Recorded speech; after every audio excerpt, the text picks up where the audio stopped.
जय हिंद। नमस्कार दोस्तों, मैं सुनील राव स्वागत करता हूं आपके अपने YouTube channel A to Z forum में। तो दोस्तों, आज की इस वीडियो में हम बात करने वाले हैं एसएससी जेडी भर्ती 2024 के बारे में।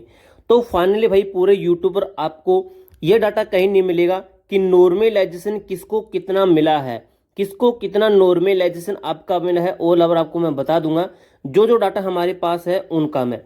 अब डाटा मिल गया दोस्तों, ये आपका ऑफिशियली डाटा भाई एसएससी के द्वारा बताया गया डाटा है कि नॉर्मलाइजेशन हमने किसको कितना दिया है इसके ऊपर, प्लस भाई किस शिफ्ट के कितने नंबर काटे गए हैं या किस शिफ्ट को कितने नंबर एक्स्ट्रा ज़्यादा तक मिले हैं, यानी कि सबसे जो मैक्सिमम कौन सी जो शिफ्ट है जो मैक्सिमम नंबर ले रही है, हार्ड शिफ्ट वर्सेस जो आपकी इजी शिफ्ट है। हार्ड शिफ्ट और आसान शिफ्ट के ऊपर दोस्तों आपको पता होगा आंसर की आने के बाद में काफ़ी सारी वीडियो बनी थी कि ये हार्ड शिफ्ट है, ये आसान शिफ्ट है, हमने भी बताई थी। रैंक मित्रा का डाटा था, रैंक आईक्यू का डाटा था, तो इन सभी के ऊपर हमने वीडियो बनाई थी। इनका कहना था कि जो शिफ्ट हार्ड है उसके लगभग हम जो 25 तक नॉर्मलाइजेशन बढ़ा रहे हैं, रैंक आईक्यू ने बताया था, और रैंक मित्रा ने 32 तक बढ़ाए थे, रैंक आईक्यू ने 30 तक बढ़ाए थे। तो क्या इनका जो डाटा है वो बिल्कुल सही हुआ है या फिर गलत हुआ है? तो दोस्तों ये चीज़ आपको वीडियो के अंदर पहले ही क्लियर करता हूँ।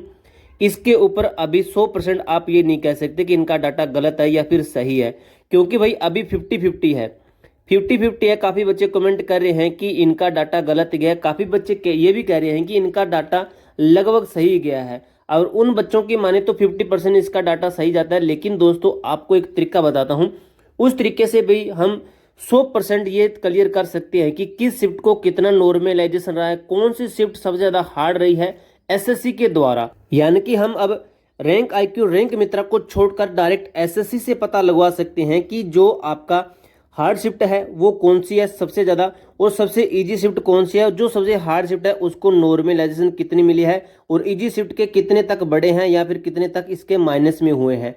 तो दोस्तों इसके लिए जाना है आपको जो हमारा टेलीग्राम ग्रुप है उसके अंदर। टेलीग्राम ग्रुप के अंदर दोस्तों आपको ये फॉर्म देखने को मिलेगा। भाई आपके सिर्फ 10 सेकंड ही इस फॉर्म को भरने में लगेंगे। आप सभी के लिए एकदम से 100% ये फायदेमंद होने वाला है। टेलीग्राम ग्रुप का नाम देख सकते हो, A to Z फोरम 01। इस ग्रुप का मैं लिंक डिस्क्रिप्शन में दे दूंगा, और ये गूगल फोरम का भी जो लिंक है डिस्क्रिप्शन में दे दूंगा।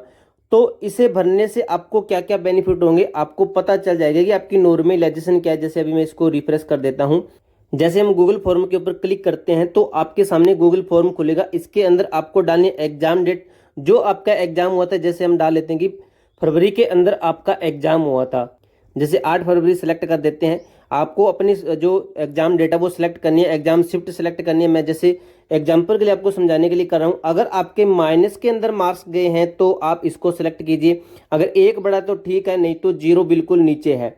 यहाँ पे देख सकते हो 0 दी गई है। जैसे मैं यहाँ पे डाल देता हूँ कि मेरे मार्क्स बड़े थे, जैसे यहाँ पे मैं इसको 0 ही सिलेक्ट कर देता हूँ एक एग्जाम्पल के लिए आपको समझाने के लिए। फिर आपको करना है सबमिट, जो नीचे दिया गया है। अब यहाँ पे लिखा गया गूगल फॉर्म के डाटा के साथ video A to Z forum YouTube channel पर आएगी, प्लीज सब्सक्राइब। तो आप सब्सक्राइब करके रखिए, जैसे ही वीडियो आएगी तो हम आपको बता देंगे। जो टेलीग्राम ग्रुप है उसके अंदर भी, और आपको नोटिफिकेशन भी मिल जाएगा। सबसे पहले देखिए भाई, आपको एक चीज मैं क्लियर करूं, नॉर्मलाइजेशन मैक्सिमम तो जो हम देख रहे हैं ना वो आपकी 18 तक गई है, 17 तक गई है। अब इससे ज्यादा जो नॉर्मलाइजेशन है वो आपकी गूगल फॉर्म के अंदर पता चल जाएगी। गूगल फॉर्म का लिंक है ना वो आपको डिस्क्रिप्शन के अंदर भी दे दूंगा, और टेलीग्राम ग्रुप के अंदर तो मैंने भेज ही रखा है। अब भाई सबसे पहले इसके अंदर देखिए, इसके जो राज स्कोर है इसका कितना है, 133 और 144।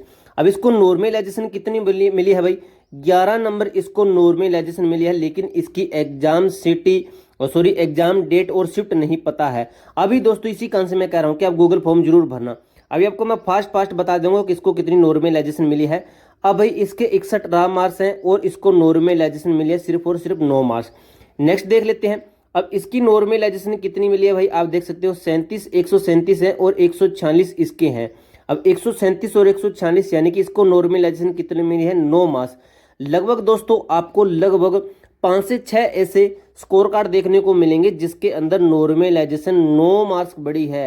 यानी कि 9 मार्क्स अगर देखते हैं तो ऐसा लगता है कि ये टेक्निकल ग्लिच हो गया था, पता नहीं क्या सिस्टम है। ऐसे दोस्तों आपको बता दूं, मिनिमम नॉर्मलाइजेशन किसी बच्चे ने बताई थी कि 4 तक मिनिमम नॉर्मलाइजेशन मेरे बड़े हैं।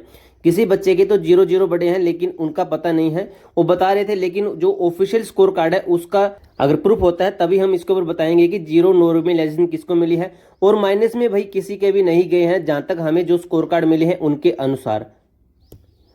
अब इस लड़के की नॉर्मलाइजेशन देख लीजिए, 148 इसके बने और 157 148 नॉर्मलाइजेशन मिली है इसको, 9 मार्क्स। जो आगे देख सकते हो 162 एनसीसी के इसके 4.8 मिले हैं। अभी इसका देख लीजिए, इसके कितने हैं भाई, इस लड़के के 133 रहा मार्क्स हैं, 142 इसके बने हैं, नॉर्मलाइजेशन मिली है इसको 9 मार्क्स। अब दोस्तों आगे की जो नॉर्मलाइजेशन है ये है इसकी लगभग कितनी, 131 से 143, यानी कि 12 नॉर्मलाइजेशन इसको मिली है। इसके बाद में भाई आप इस लड़के का देखिए डाटा 153 है, 153 से 169, यानी कि भाई 170 के लगभग है, 169.9 है। आप देख लीजिए, अब इसकी नॉर्मलाइजेशन देखिए भाई कितनी मिली है, इसको नॉर्मलाइजेशन मिली है भाई 16 मार्क्स, 16 मार्क्स इसको नॉर्मलाइजेशन मिली है। इसने देखिए क्या है, रीजनिंग में से 40 में से 40 लगाए हैं और मैथ के अंदर 40 में से 40 और हिंदी के अंदर 40 में से 40। अब इसके अंदर इसका कितना हो सकता है, आप इसको जोड़ लीजिए, इतने इसके होते हैं 120, यानी कि टोटल होता है आपका इसके अंदर लगभग कितने बड़े होंगे, इसके लगभग इतने ऐसे होंगे आपके 33 या फिर 32 नंबर, जो क्या होगा ये, सॉरी भाई यहाँ पे लिखा हुआ गया है 33 नंबर, ये वाला मैं यहाँ पे देख रहा हूँ। तो भाई ये इसकी नॉर्मलाइजेशन है जो कि 16 नंबर इसको मिले हैं। अभी आप देखिए नेक्स्ट नॉर्मलाइजेशन कितनी है, नेक्स्ट आपकी 144 से 153 इस बच्चे के बन चुके, नॉर्मलाइजेशन मिली 9 नंबर। इसके बाद में देख लीजिए भाई इस बच्चे के कितनी नॉर्मलाइजेशन मिली है, रामास 160 है इसके और 167 इसके एक्स्ट्रा में, यानी कि 7 नंबर इसके नॉर्मलाइजेशन में बड़े हैं। अभी इस बच्चे का देख लीजिए 126 इसका रा स्कोर है और नॉर्मलाइजेशन कितनी मिली है 134, यानी कि नॉर्मलाइजेशन के अंदर इसका जो स्कोर बड़ा है 126 134, 8 नंबर इसको नॉर्मलाइजेशन के अंदर मिले हैं। इसके बाद में भाई आप ये वाला डाटा देख लीजिए, रा स्कोर कितने इस बच्चे के 135, जो रा स्कोर है 150 इसके हो चुके, यानी कि नॉर्मलाइजेशन कितनी मिली, 15 नंबर इसको नॉर्मलाइजेशन मिली। अभी दोस्तों आपको 17 नंबर की भी नॉर्मलाइजेशन दिखाने वाला हूँ, वो आप वेट कीजिए। 109 से 123 इस बच्चे के हो गए, 109 से 123, यानी कि 14 नंबर इसकी नॉर्मलाइजेशन बड़ी है। एसएससी की ऑफिशियल जो नॉर्मलाइजेशन है वो आप देख रहे हो। 132 से 144 इस बच्चे के कितने बड़े हैं, 12 मार्क्स इस बच्चे के अभी बड़े हैं। इसके बाद में भाई देख लीजिए आप 153 से 160, ये 153 है भाई, आपको नहीं दिख रहा होगा, 153 से, और जो नॉर्मलाइज्ड स्कोर है ये 160 है, यानी कि कितनी नॉर्मलाइजेशन बड़ी है, 7 मार्क्स इसकी नॉर्मलाइजेशन अभी बड़ी है।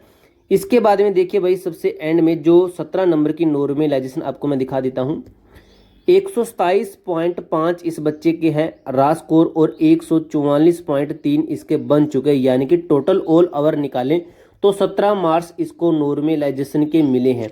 अब मिनिमम मैंने आपको बताया कि 4 नंबर का है, लेकिन अभी जो गूगल फॉर्म है उसके आधार पर हम बताएंगे किस शिफ्ट के माइनस में है और किस शिफ्ट को कितनी नॉर्मलाइजेशन मिली है, मैक्सिमम कितनी है, मिनिमम कितनी है, हार्ड शिफ्ट की कितनी नॉर्मलाइजेशन है, यानी कि ऑल ओवर जो डाटा है आपका ये गूगल फॉर्म के आधार पर ही पता चलेगा। अभी आपको मैंने नॉर्मलाइजेशन दिखाई है, ये वाली है। अब इसके साथ अगर अलग डाटा आता है तो हम आपके साथ जरूर शेयर करेंगे। इसके अलावा किसी बच्चे का कोई भी डाउट, कोई भी क्वेरी है तो आप हमें कमेंट बॉक्स में पूछ सकते हो। तब तक के लिए जय हिंद, जय भारत।